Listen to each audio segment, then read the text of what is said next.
Bienvenidos, bienvenidas una semana más a El Viaje de Penélope, proyecto de divulgación desde el que vamos a desencriptar el inmenso telar de nuestra agenda cultural, aquí en Radio Círculo. Y para comenzar, tengo que saludar a mi compañero de micrófonos hoy, mi queridísimo Rodrigo Marinas. ¿Cómo estamos, Rodrigo? Buenas tardes, Miguel. En este programa vamos a hablar del tema de la semana, los Goya. Se lleva meses hablando de estos premios y después de 2 años de complejidad pospandémica, entre los titulares destacó El Buen Patrón, que rompió el récord de nominaciones con 20 categorías. Esta noticia nos pareció particularmente relevante como ejemplo de la concentración que se viene dando en nuestro cine y la dicotomía entre grandes producciones y las que son emergentes. De todo esto vamos a hablar en el programa de hoy. Y para intentar comprender esta compleja relación, hemos traído a nuestro viaje a 2 invitados muy especiales. Belén Sánchez Arévalo y Javier Mazco, respectivamente guionista y director de Josefina, película nominada a la Mejor Dirección Nobel y ganadores el año pasado del premio al Mejor Cortometraje con su impresionante A la cara. Muchísimas gracias por venir hoy a este nuevo episodio del Viaje de Penélope. Gracias a vosotros por invitarnos. Gracias a vosotros.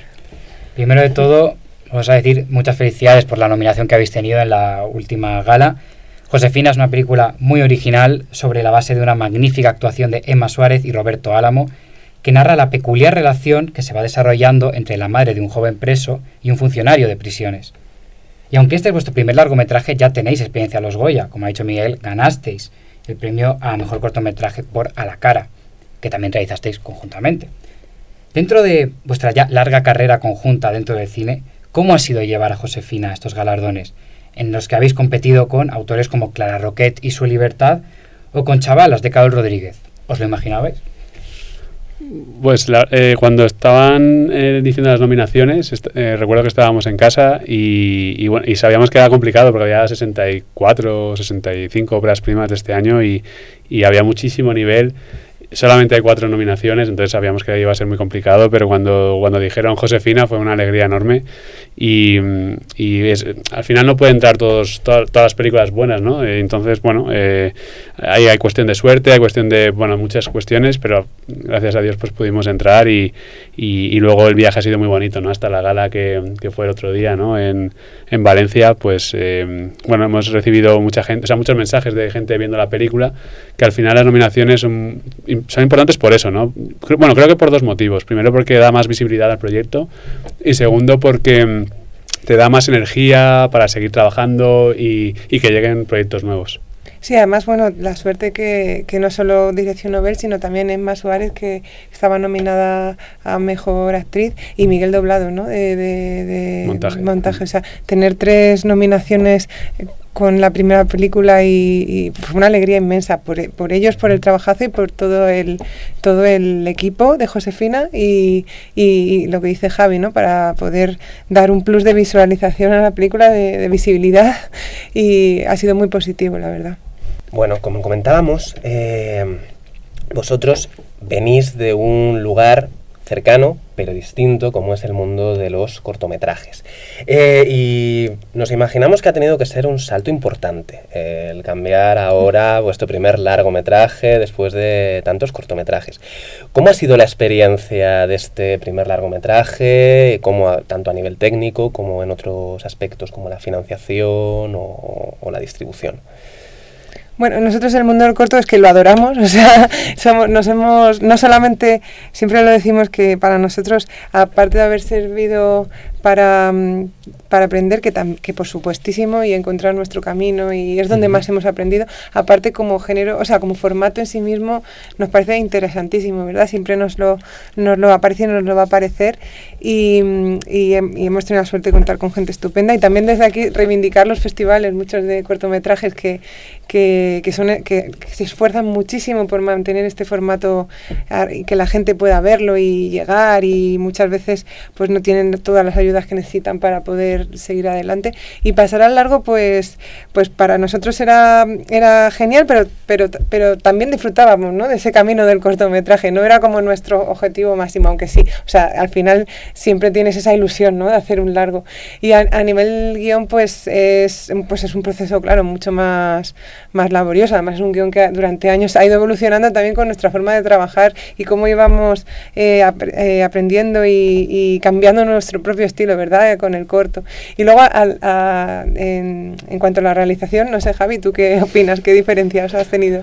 Bueno, sí, como decía, o sea, llevamos como 10 años trabajando juntos y en 2015 pues Belén hizo una sinopsis que mandó, bueno, a un certamen de guión y ahí Adam Ayuda, sí. Adam Ayuda y a partir de ahí pues supimos que eso iba a ser un largometraje y que hasta 2021 pues que rodamos definitivamente, pues ahí pasó como 6 o 7 años y lo que dice Belén, ¿no? Que íbamos ahí encontrando nuestro estilo, ¿no? El que queríamos, el que sentíamos propio, ¿no? Como creadores pero bueno, siempre seguimos haciendo un corto al año y en cada corto pues íbamos formando pues una familia, ¿no? Con todo el equipo técnico y los actores y la verdad es que eso era muy, muy bonito, ¿no? Porque con muchos de ellos hemos podido trabajar luego en el largometraje y bueno, luego en el rodaje notas que tú eres el que menos experiencia tienes de todos ellos, evidentemente, ¿no? Entonces es genial estar con ellos porque si algo pasa, pues te van a ayudar, ellos siempre, como tienen tanta experiencia, pues te lo van a solucionar, ¿no? Y entonces es la manera de que tú estés más tranquilo porque, o sea, el paso el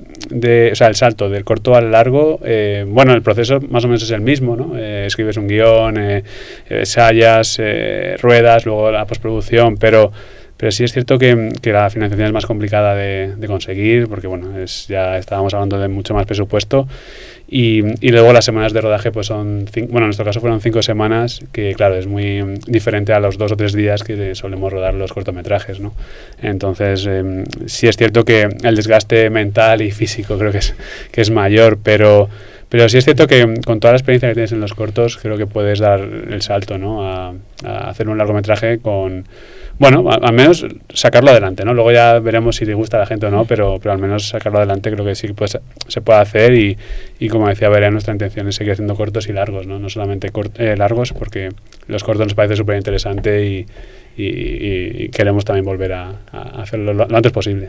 Y luego la suerte de contar que, claro, nosotros lo difícil también de saltar es ese momento de encontrar financiación. Tuvimos la suerte de Sergi, que el productor Wildlife Producciones y Rosa, que claro, estaban ahí. Contar con buena gente es importante y ellos se esforzaron y querían a la película tanto como nosotros. Entonces eso es importantísimo. Sí, todas las entidades también que apoyaron a la película, ¿no? Desde el primer momento, Televisión Española, sí. Castilla-La Mancha, Televisión, Telemadrid, el ICA, o sea, es verdad que el Ayuntamiento de Madrid, todo eso es gracias a ellos, pues también se pudo hacer la película, porque hubo momentos entre esos 7 años y que hubo momentos en que decíamos, a lo mejor se cae, ¿no? Y no, claro, porque costó bastante, pero bueno, es verdad que gracias a todos pues se pudo hacer, ¿no? La película.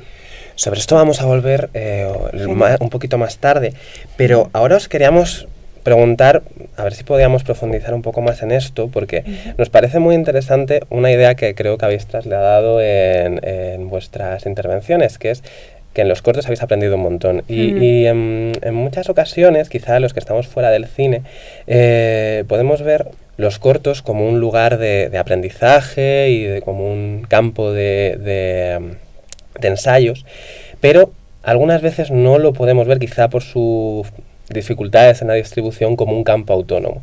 ¿Vosotros creéis que es un campo autónomo o quizá se debe entender más como un campo de pruebas o un campo que esos cortos son gérmenes que después exigen más largos largas? Bueno, nosotros ya lo que decimos que los cortos para nosotros, aparte de ese aprendizaje que está ahí, claro, que es evidente que para nosotros forma parte de nosotros y que puedes experimentar, te permiten una libertad creativa mucho mayor, pero aparte como formato en sí mismo es que nosotros nos encanta, o sea, una forma de condensar una historia en tan poco tiempo, lograr llegar con una historia a los espectadores y contarles y transmitirles en tan poco tiempo algo, ¿no? Y de hecho es un formato tan bonito y con tanto valor en sí mismo, nosotros lo valoramos tanto, ¿verdad? Y todos los compañeros cortometrajistas, yo creo que conocemos también, están enamorados, ¿no? del mundo corto. Es un formato tan bonito que muchos creadores que están ya muy consagrados vuelven vuelven a él, ¿no? Tenemos Almodóvar, Daniel Sánchez Arévalo, no sé, que ya han hecho cortos en el pasado y ahora Rodrigo Sorogoyen, o sea, ya son autores consagrados y Fesser, ¿no? Fesser también hace cortos, o sea, vuelven al mundo del corto porque es un formato que llama la atención, que nos gusta, es una forma también pequeñita de experimentar, de repente tienes un deseo de hacer algo y con el corto pues lo puedes hacer, ¿no? Eso. Sí, o sea, como el presupuesto es más pequeñito, pues es verdad que puedes arriesgar, ¿no? Y puedes fallar, ¿no? Puedes fallar. No es lo mismo fallar con 2 millones de euros que con un presupuesto mucho más pequeño, ¿no? Entonces es cierto que gracias a que fallas, pues vas aprendiendo y en el siguiente proyecto pues intentas no cometer los mismos errores, aunque hay veces que los vuelves a cometer, pero creo que el corto te da eso y que bueno, que hay historias que contadas en un corto funcionan, pero si las alargas a un largo, pues no, o sea, se deshincha, ¿no? Y a mitad pues a lo mejor ya pierde el interés, ¿no? Entonces el corto la verdad es que te da la libertad, ¿no? para poder arriesgar, poder probar cosas nuevas y bueno, creo que por eso nos gusta tanto, ¿no? el formato del corto y que si no fuera por los festivales, es verdad que no hay mucha visibilidad. Es cierto que ahora sí que hay algunas plataformas como Movistar o Filmin, ¿no? Que sí que compran cortometrajes, pero hace unos pocos años no estaba esa opción tampoco, ¿no? Y creo que todavía le queda un poquito más, ¿no? Queda como que haya, en mi opinión, claro, que haya más plataformas y que se pueda ver más, porque al final si lo pones en YouTube o en otra plataforma de internet, como hay tanto contenido, es muy complicado que la gente sepa que está ahí. Entonces una saturación, diría. Eso es. Sí, hay mucho contenido, entonces el corto está puesto ahí también como otro contenido más y es muy complicado, ¿no? Que la gente sepa que está ahí el proyecto, ¿no? Sí, incluso, perdona, pero por enfatizar un poco en esto, estos términos medios entre plataforma en general a lo YouTube y plataformas más concretas como Movistar, se me viene por ejemplo el caso de Vimeo, ¿no? Donde la gente sube ahí como con un contenido más elevado. ¿Eso que es que también no termina de funcionar o tiene limitaciones? No, o sea, creo que sí funciona, pero claro, el problema es cómo haces ver a la gente que está ahí, ¿no? Ese corto o ese proyecto, ¿no? Entonces eso es lo complicado, la promoción, ¿no? Y esa publicidad, ¿no? También que hacer para que la gente sepa que está ahí. Es cierto que si lo ponen en Movistar, pues seguramente estará en la primera página o entonces, bueno, pues tiene más visibilidad y la gente puede entrar, pero claro, cuando está en internet, que es infinito... Sí, ese mar ahí de... Claro, entonces, ¿cómo lo encuentras, no? Si no has hecho una campaña de publicidad bastante potente, creo que es complicado. Sí, a veces incluso son los premios son los que hacen la posibilidad de hacer la publicidad, como por ejemplo en el caso de Timecode, que era un corto que era desconocido hasta la nominación del Oscar y ya a partir de la nominación del Oscar sí que se ha hecho más famoso. Bueno, como ha dicho Miguel, también volveremos más tarde en este tema ya de la distribución. Efectivamente. Y ahora, en esta transición del corto al largo, ahora os queríamos pedir un breve diagnóstico como trabajadores del sector y de cómo habéis evaluado en los últimos 2 años, porque ya en marzo se van a cumplir 2 años de este terrible confinamiento que sufrimos, sobre el estado de salud en general del cine esta temporada, porque no podemos olvidar lo extraordinariamente difícil que tiene que resultar, o que sigue resultando, rodar una película, un corto, en un contexto como el que tenemos, con todas las restricciones que implica. ¿Cómo dificulta cómo lo sobrelleváis vuestro trabajo habitual? Bueno, o sea, en el caso de Josefina, por ejemplo, íbamos a rodar en 2020, pero claro, vimos que había muchos positivos en ese momento, había muchos rodajes que se estaban parando por positivos que había por el COVID. Entonces, claro, decidimos ir al 2021.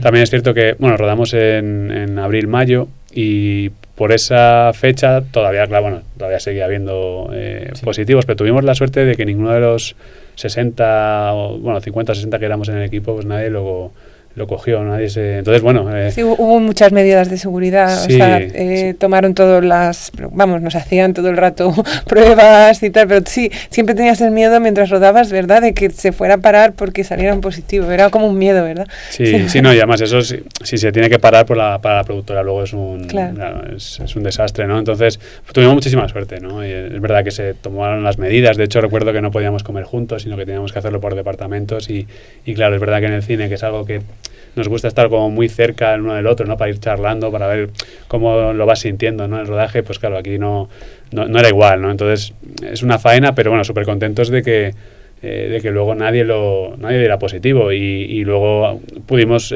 terminar la película a tiempo, o sea, las 5 semanas que teníamos de rodaje, pues tal cual, ¿no? Y bueno, es cierto que la gente creo que todavía no ha vuelto al cine.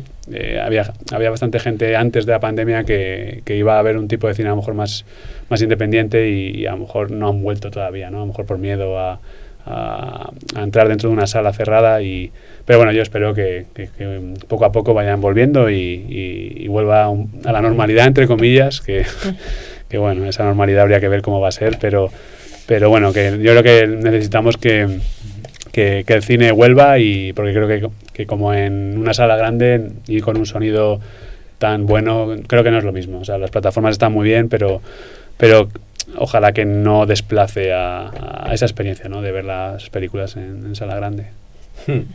Sí, y además de esta problemática asociada a la pandemia, también os queríamos preguntar por quizá otro de los grandes retos que tiene el cine español, que es que curiosamente en España no tiene muy buena fama. No sabemos muy bien por qué, pero ya decía en 1975 el filósofo Julián Marías que el cine español nunca había estado a la altura de otras formas de cultura. Y una macroencuesta hablaba de que el 66% de la población consideraba al cine español de forma negativa o incluso como poco interesante. Es Complutense año 2007. Vale, 2007. Por si acaso... Por si acaso alguien se piensa que esto es de ayer, no. Esto es de... Justo terminé yo la carrera ese año en la Complutense, sí, o sea que ha llovido, ¿eh? Sí. Curiosamente, creemos que esto muchas veces quizá oculta a grandes directores, como puede ser el cine de Berlanga, el cine de Erice, el de Almodóvar o de otros grandes directores. Y no sabemos si vosotros compartís esta opinión. ¿Creéis que está justificada esta visión del cine español y cómo podemos combatirla? Pues, hombre, yo creo que justamente eso es porque hay estas personas que dicen esto, ¿no? O que sí que consideran el cine español poco interesante, es porque creo que se quedan en un espectro de cine muy pequeño al que ellos se atribuyen que es todo el cine español, ¿no? Precisamente no conocen el cine de Berlanga, o no conocen el cine de Víctor Erice, o no conocen el cine de personas actuales, que, no sé, se me ocurre pues mismamente, por citar una directora que ha salido ahora, Clara Roquet, o Carla Simón, que está ahora mismo Eusaki La Cuesta, o sea, no conocen a otro tipo de cine español que hay, que es estupendo, maravilloso y que es súper interesante y que cuenta muchísimo. Yo creo que se quedan en ese tópico que ellos en el que en su mente engloban al cine español y no le dan una oportunidad. Creo que si le dieran una oportunidad verían que hay mucho que contar y que hay muchos creadores en este país que cuentan mucho, ¿verdad, Javi? Sí, totalmente de acuerdo con lo que dice Belén, porque claro, el problema es que yo creo que no han visto películas, ¿no? De Berlanga o de Buñuel o bueno, Erice, bueno, hay un montón de directores, ¿no? Pero claro, yo creo que es a lo mejor por si en la escuela o en las o sea, si en las escuelas y cuando estudias, por supuesto, comunicación audiovisual, pues si ya les estás acercando, porque muchas veces a lo mejor les preguntas y no han visto nada, ¿no? De estos directores, y entonces claro, yo creo que ahí es un buen momento en las escuelas para ya irte aproximando a estos directores y ver otro tipo de cine, porque lo bueno del cine español es que es muy, o sea, abarca todos los estilos, todas las temáticas, y yo creo que la gente que suele como decir que el cine español es malo es porque o a lo mejor solamente ven un tipo de cine y no les gusta, pero si se abrieran un poco verían, ¿no? O sea, seguro que encontrarían, como en cualquier cinematografía de cualquier país, o sea, si buscan, encuentran, ¿no? El problema es que muchas veces solamente buscan lo que quieren, ¿no? Pero no, o sea, es que hay un montón de autores ahora que vamos, que seguro que si ves una película por ejemplo El Verdugo, ¿no? De Berlanga, para gente a lo mejor que no está acostumbrada a ver cine antiguo, como lo dicen ellos, ¿no? Que a lo mejor en blanco y negro. Eso es, ¿no? O que tenga más de 10 años, ¿no? Ya es como cine muy antiguo, ¿no? Pues pues se pueden ir aproximando con películas un poquito más Sí. accesibles y luego ya les gustaría y ya pueden seguir, ¿no? Por buscando. Pero, Sí. y en este punto, Javier, sin entrar aquí a señalar responsables directos ni nada, pero a pesar de que hacen un gran trabajo, tanto instituciones como la Filmoteca, se me ocurre, o plataformas como Filmix o Flixolé, ¿no? De divulgar nuestro patrimonio clásico, ¿creéis que sigue habiendo aún muchos retos en distintas áreas para seguir eso, difundiendo nuestro patrimonio cinematográfico en este caso? Pues Sí, sí, o igual sea, que Has lo que mencionado la decías. escuela, por ejemplo. Sí, yo creo que eso es necesario, o sea, que no solamente cuando estudies comunicación audiovisual, sino en la escuela, en el colegio, ¿no? Ya ahí deberían de poner pues películas de todo tipo para ir abriendo. Al final la cultura te abre la mente, ¿no? Y nos hace ser más libres. Entonces lo que no entiendo es por qué nos enseñan cosas que luego no vas a utilizar nunca en la vida, pero sin embargo hay otras cosas como por ejemplo el cine que te enseña pues a cómo ver la vida, ¿no? Pues, entonces eso no te lo enseñan, ¿no? Entonces bueno, ¿por qué no? O sea, si ya gastamos tiempo en aprender otras cosas, pues ¿por qué no en el cine? Y te retrata la sociedad, ¿no? Es una forma súper de abrir la mente, ¿no? De la gente joven, porque el cine va retratando la sociedad, todo el cine es una forma, y es lo que dice Javi, es una forma también de ampliar sus conocimientos desde allí, desde el instituto y desde la universidad. Eso sería estupendo. Igual que siempre los libros, que ojalá lo mismo pues también con películas, ¿no? Hubiera una serie, una lista para ver, ¿no? Eso estaría muy bien. Sí, de hecho es que hay casos de películas ahora mismo en España que han sido muy importantes para producir esto y que tristemente ahora mismo pues ya no se ven mucho, como por ejemplo puede ser Solas de Benito Zambrano, que estupenda. se hizo justo en la etapa en la que la violencia de género empezó a ser diagnosticada como problema, y esta película sirvió para ayudar a este proceso. Muchas veces grandes directores como el que ya hemos mencionado, Almodóvar, no han sido precisamente los más comerciales, y autores como él se iniciaron con producciones de muy bajo presupuesto, como hemos mencionado, Off the Record. Sin embargo, parece que esta tarea es cada vez más difícil. Para ilustrarlo, vamos a ver qué decía el director manchego en la edición de los Goya 2020 sobre este tema. Por ejemplo, a mí me gustaría decirle, sin que esto sin que le moleste, porque al fin y al cabo lo tenemos como invitado en esta fiesta, que el cine de autor, el cine independiente, el cine que se hace fuera de los márgenes de las televisiones y de las plataformas, está en serias vías de extinción y necesita la protección no ya de su gobierno, necesita la protección del Estado. Bueno, estas son unas duras palabras. No sé si creéis que tiene razón Almodóvar, si es fácil actualmente hacer cine independiente en España y qué consecuencias puede tener para su calidad. Pues claro, o sea, según estas palabras, bueno, hay dos tipos de cine, ¿no? El cine más comercial y el cine más autoral o bueno, no sé cómo llamar, o independiente, ¿no? Creo que, o sea, desde mi punto de vista, creo que es necesario que los dos existan, ¿no? Porque al final también es cierto que gracias al cine comercial se pueden hacer cine independiente que normalmente no suele tener beneficios en taquilla, ¿no? Entonces es cierto que unas películas sostienen a las otras, pero claro, yo creo que también sería un error si directamente decimos, bueno, pues el cine es un negocio, solamente vamos a hacer películas comerciales. Entonces, claro, ¿qué pasa con esas películas más autorales o más independientes o que arriesgan un poco más, ¿no? O que buscan otra narrativa, otra manera de contar historias, ¿no? Entonces, claro, eso lo perderíamos. Y al igual que hemos dicho antes, pues creo que es cultura y nos abre la mente, y entonces está bien que el cine también sea de entretenimiento, pero para mí también creo que debe haber algo más, y cuando sales de la sala de cine y esa película como que te ha cambiado la forma de ver la vida, pues cuando te sucede eso, pues algo cambia en ti y es maravilloso, ¿no? Y entonces eso no debería, bueno, creo desde mi punto de vista no deberíamos o sea, que no se debería no debería dejar de existir, ¿no? Y entonces creo que bueno, al final o sea, yo siempre apoyo al cine independiente, además es que nos gusta también como creadores y como espectadores. Entonces dar las gracias también públicamente a todos los cines que programan cine independiente, que saben que no se van a llenar los bolsillos, pero que nos hacen felices a los espectadores que vamos a ese cine. Sí, además se agradece también que un director, o sea, en el caso de estas palabras de Almodóvar, que un director que tiene tanta visibilidad, pues también apoye, ¿no? Al cine independiente y recuerde, claro, él empezó también con películas muy independientes y se agradece, la verdad. Yo creo que le da mucha visibilidad. Sí, muchas veces es más complicado levantar una película pequeñita de un presupuesto de 300.000 euros que una película más comercial de más de 2 millones o de 5 millones, ¿no? O sea, es verdad que bueno, que no es fácil levantar cine independiente.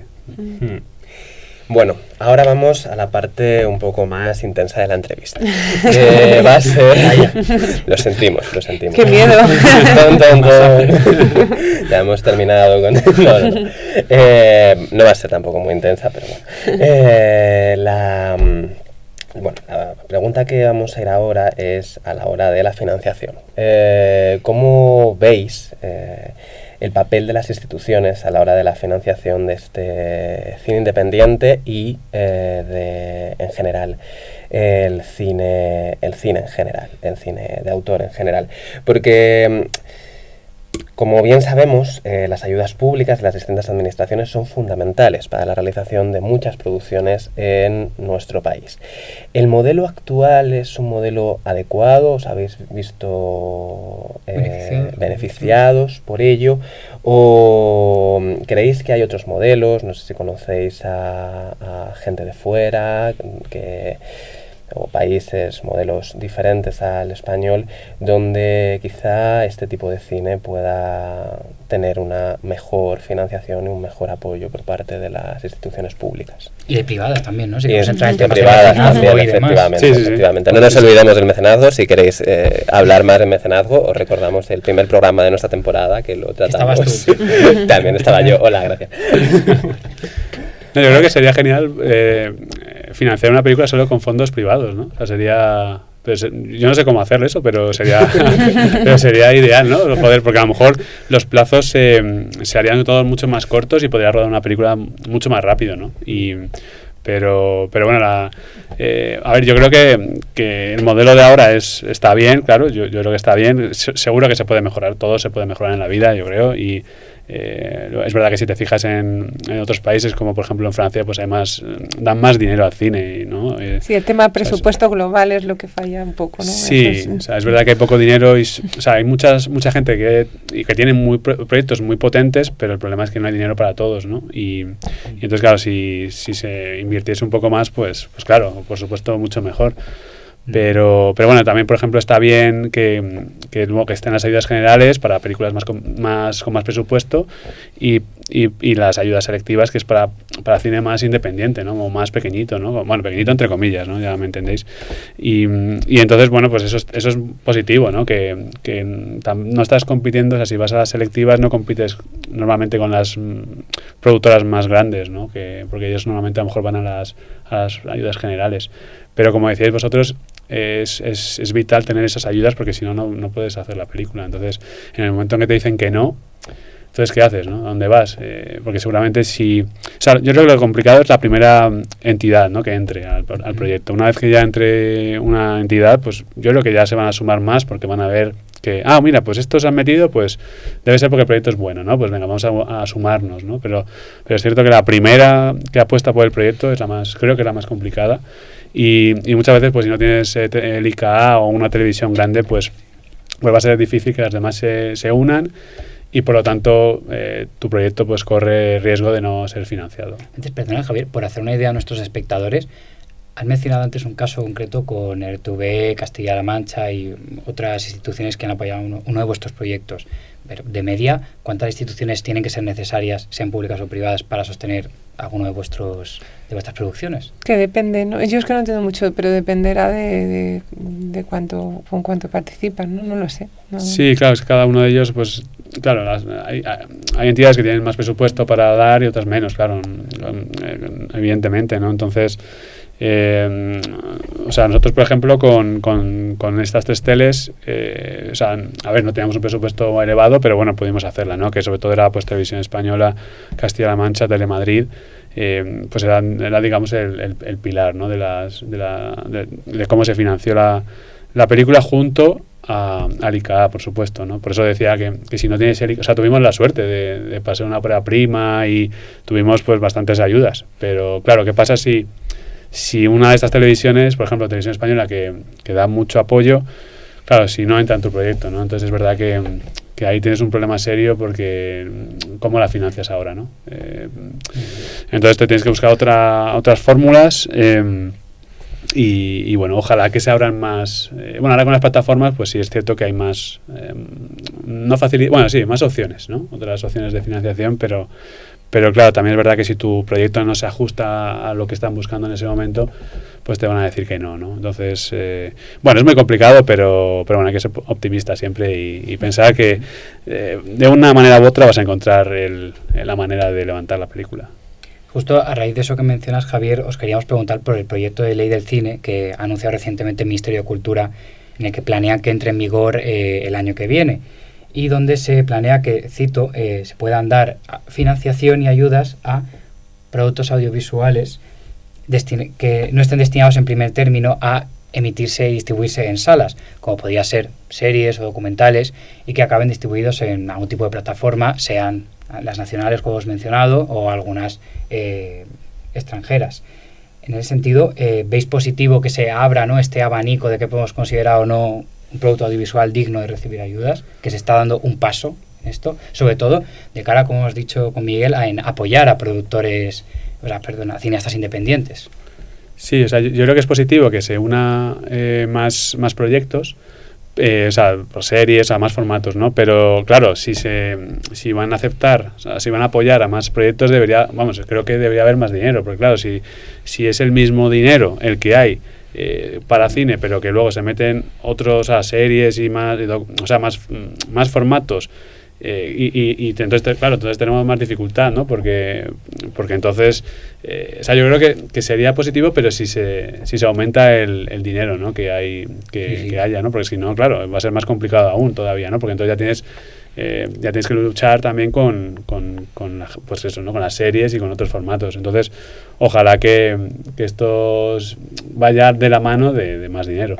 Sí, o sea, como ha dicho Belén antes, esto depende al final de la cifra macro que se asigne luego en los presupuestos generales y otro tipo de dotaciones. Pero, en general, y esto, bueno, independientemente de esta propuesta de la ley, como las plataformas, bien sabéis, han irrumpido en nuestras vidas hace ya un fenómeno de una década, podríamos decir, ¿vosotros creéis que han supuesto una herramienta potente de cara a creadores como vosotros para, de alguna forma, empoderaros, o que saliendo del circuito tradicional podéis tener una visibilidad que no se hubiera tenido anteriormente? ¿O creéis que tampoco ha supuesto un cambio tan radical en el altavoz que se os puede dar? Hombre, las plataformas, como dice Javi, siempre manteniendo la opción, o sea, primero la sala de cine, ¿no?, que es como lo que mueve, por lo menos a nosotros nos mueve mucho ver nuestra película en una pantalla y con el público delante, ¿no?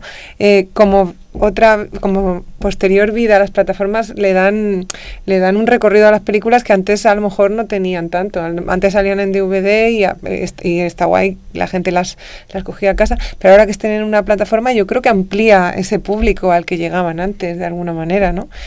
Pero siempre, como decimos nosotros, manteniendo la sala de cine, que es como nuestro bueno, no sé si es una visión, no solo es romántica, yo creo que es también la esencia del cine, ¿no? Ir a una sala, verla allí rodeado de gente. Si se pueden mantener ambas formas, ¿no?, yo creo que siempre es positivo. Y las plataformas también en el mundo del corto, las plataformas pues han dado visibilidad, porque antes teníamos los festivales que han sido los que hoy por hoy soportan, y antes también toda la vida de los cortos, pero ahora las plataformas pues le han dado una segunda vida, ¿no? Entonces sí es muy positivo a la hora de crear, tienes también esos referentes ahí, ¿no?, siempre. Sí, o sea, yo creo también igual, ¿no? Las plataformas te dan, o sea, que te den esa segunda vida es extraordinario, ¿no? Porque hay veces que te dicen, oye, no he podido coger tu película en estas semanas que estuvo en el cine, ¿no? Porque como también es muy competitivo las semanas de los cines, pues a lo mejor solo puedes estar 3 o 4 semanas, ¿no? Y entonces, bueno, pues gracias luego a las plataformas, pues seguramente ahí sí que van a poder ver las películas, ¿no? Entonces eso lo veo muy positivo, y no solamente eso, sino también las plataformas hacen que haya más trabajo, ¿no? O sea que entonces para todos los técnicos, actores, este país, pues también es súper beneficioso que estén, porque se nota que hay más trabajo, todavía queda mucha gente, o sea, todavía queda mucho paro en esta profesión, por supuesto, hay un montón de paro, pero bueno, gracias a las plataformas pues hay un poquito menos de paro, ¿no? Entonces todo lo que sea pues sumar un poquito y mejorar, pues la verdad es que es bienvenido sea. Luego, en este fenómeno de las plataformas, pero desde otra perspectiva, es decir, la de el consumidor, que en soportes como el smartphone se ha generalizado ver series, películas y tal, vosotros como guionista y director, ¿cómo lo concebís? Porque a mí me resuenan, por ejemplo, estas declaraciones tan polémicas de David Lynch cuando decía eso, condenaba a la gente que veía películas en el móvil, y ahora encima con la función que puso Netflix de poder verlo a velocidad 1,5, ¿sabéis? Madre mía. Entonces eso, a nivel de vuestro entorno también, de vuestros amigos, ¿cómo veis eso de que se generalicen soportes? Ya no solo la televisión, ¿no? Que eso ya se ha condenado por algunos directores, y ahora que encima ahora en tablet, en móvil, etcétera. Es que no es solo esto, sino que además favorece la individualización, porque el cine era y es actualmente una actividad social, pero ahora con el tema de las plataformas y con el tema de la televisión casi podemos ver muchísimas obras solos y rompe mucho del encanto que ya tiene toda la experiencia de poderlo ver en una pantalla de cine. Sí, en un móvil, ya verlo en un móvil sí, duele un poco, sí. Sí, pero es verdad que duele muchísimo no verlo, porque por ejemplo si haces muchos planos generales, pues claro, viéndolo en un móvil, pues a lo mejor no ves nada, ¿no? Y tendrías que hacerlo todo como más, y hacer planos más cerrados, ¿no? Pero también creo que también hay una cosa que es mejor que la gente al menos vean tu película en un móvil que no la vean, ¿no? Entonces viendo así, pues al menos, oye, si no la vas a ver en el cine, que es como nos gustaría que la vieras, pues al menos míratela en el móvil y al menos la vas a ver, ¿no? Bueno, también habrá películas que se presten más a verse en el móvil, o que incluso las habrán, no sé, no entiendo, pero igual las han ya concebido para un público que las va a ver en el móvil. Seguro que están casos de películas que ya van con esa idea cuando las crean, ¿no? Otra cosa, por ejemplo, Josefina, que lo que dices tú, que tiene planos súper generales, que a lo mejor es difícil de ver en un móvil, ¿no? Pero bueno, sí, es verdad, al menos la ven.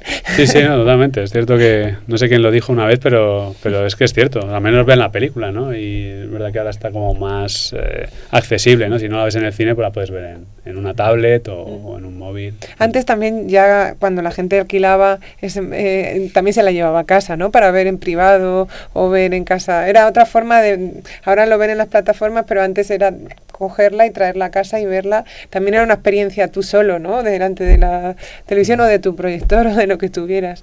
Eso bueno. Sí, y ahora hay tanto contenido que es verdad que a veces estás ahí mirando a ver qué ves y luego no ves nada, porque estás diciendo, venga, a ver cuál veo, y luego has estado una hora pensando, ¿no? Y a lo mejor antes en el videoclub pues ibas a ver una en especial, ¿no? Y, mira, este viernes estrena esta, ¿no? Ibas a por esa y era una experiencia muy claro, bonita, ¿no? lo del videoclub. Sí. Sí. También tristemente defunto, pero... Sí, era guay esto. Sí. Bueno, ahora os queremos preguntar, volviendo un poco al tema de la financiación, por otra de las grandes fuentes que muchas películas del cine español han tenido, que es la financiación extranjera y la valoración extranjera por parte de certámenes de premios de fuera de nuestro país. Y en este caso queremos hablar del ejemplo de la brillante película de Víctor Erice, brillante obra, de hecho inacabada, como es El Sur. Esta maravillosa obra, cuya banda sonora hemos rescatado esta danza de Enrique Granados, tuvo un problema.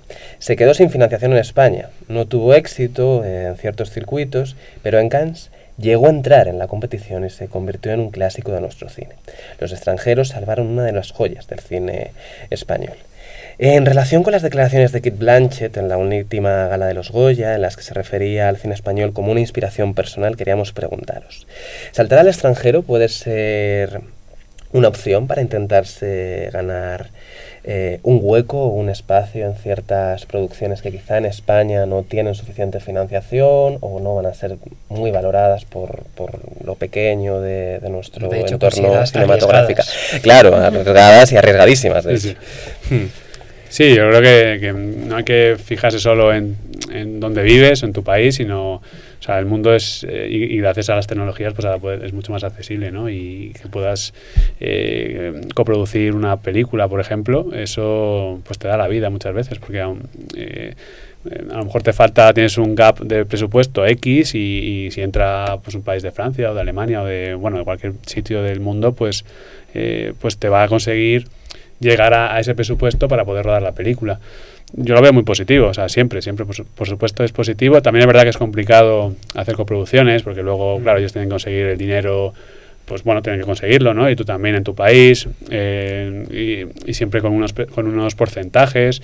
Y bueno, no es fácil, pero si tienes el interés de una productora de otro país y por supuesto, además yo creo que hacer un proyecto más internacional es bueno, ¿no? Para a la hora de ir a festivales, pues también está genial, ¿no? O sea, ¿por qué no? O sea, tampoco hay que centrarse solo en pues donde vives, ¿no? Sino creo que el mundo es enorme, ¿no? O sea, que podemos pues eso, pues, hagamos uso de él.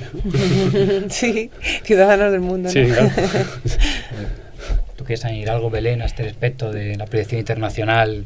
Pues bueno, a nivel de historia también lo veo muy positivo. O sea, abrir el abanico de historias a una historia que, si tú tienes una coproducción con Alemania, que pueda llegar tanto a tu país como a Alemania y a todos los países que sea posible, y yo siempre es positivo para nuestro cine y también para dar un poco lo que hablábamos antes, para dar a conocer también el cine español, ¿no? Y un poquito lo que hacemos aquí, ¿no? Moverlo.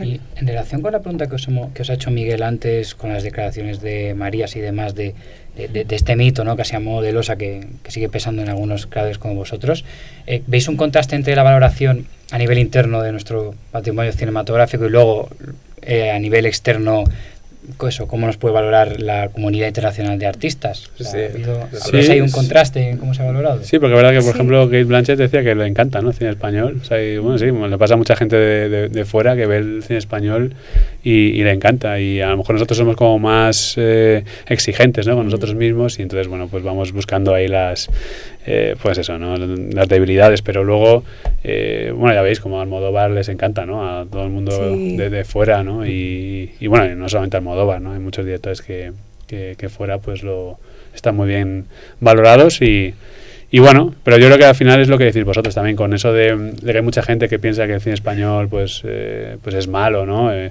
siempre se hace lo mismo, ¿no? Pues entonces todas esas piedras que nos hemos tirado nosotros mismos hay que ir poco a poco, pues eso, ¿no?, deshaciéndose de ellas y bueno, y tener un poco más de respeto por lo que hacemos aquí, ¿no? Que se hace cine muy, muy bueno, la verdad. Bueno, cine, series y más proyectos. O sea, mucho más. Y el arte en general, culturalmente, literatura, todo. Y ahora, como pregunta de cierre, os queríamos preguntar ¿cómo nos describiríais brevemente vuestras esperanzas en las direcciones en las que se mueve nuestra industria y cuáles creéis que son los retos fundamentales a los que se va a enfrentar en los próximos años? Los que espero que sigáis produciendo obras maravillosas como A la cara, por ejemplo. Bueno, sí, esperamos estar metidos nosotros también dentro. Sí, que la evolución positiva que tenga y nosotros verlo, ¿no? Sí, o sea, es un mundo inestable, ¿no? Nunca sabes si... O sea, es el miedo a hacer una película y no sabes si vas a hacer una segunda, ¿no? Y cuando hagas la segunda no sabes si vas a hacer una tercera, ¿no? Pero bueno, yo creo que ese miedo siempre va a estar ahí, hay que intentar quitárselo y pensar que al final lo que te mueve por dentro es pasión, ¿no? Lo que sientes por hacer y contar historias. Entonces, adelante, ¿no? Sabemos que no es fácil, pero yo creo que siempre encontraremos la manera, ¿no?, de contar historias. Y bueno, que siga por el camino el cine español, que tenemos ahora mismo en Berlín a dos directores, a Carla y a Isaki. O sea, que yo creo que va muy bien encaminado y que siga por este camino tan positivo. Y las nominaciones a los Oscar. Y las nominaciones también, a los Oscar, 4 nominaciones. Un corto, un corto de animación, que eso es estupendo. Sí. O sea, que eso es súper positivo. Yo lo veo un exitazo. Sí. Perfecto, pues muchas gracias, Belén, muchas gracias, Javier, por habernos acompañado. Muchas gracias también a nuestro querido técnico Pablo Mateos a los mandos y a toda nuestra audiencia por seguirnos semanalmente. Nos vemos el próximo lunes en una nueva entrega de Este Viaje. Que tengáis buena semana.